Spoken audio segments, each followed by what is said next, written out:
Çocuklarda uyku apnesi veya horlamanın teşhisi sıklıkla aileden aldığımız bilgiler, muayene bulguları ve bir takım yardımcı yöntemlere dayanır. Aile bize zaten sıklıkla çocuğun şiddetli horladığını ve uykuda zaman zaman nefes kesilmelerinin olduğunu ifade etmektedir.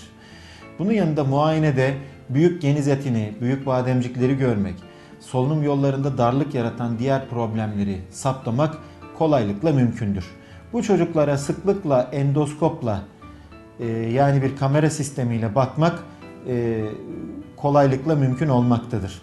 Bunun yanında çocukların uyku sırasında aileleri tarafından videolarının kaydedilmesi, bu videoların eğer mümkünse sesli olarak kaydedilmesi bizlere çok yardımcı olmaktadır. Çocuklarda uyku apnesinin teşhisi için uyku testi ya da polisomnografi dediğimiz tetkike nadiren gerek görülür.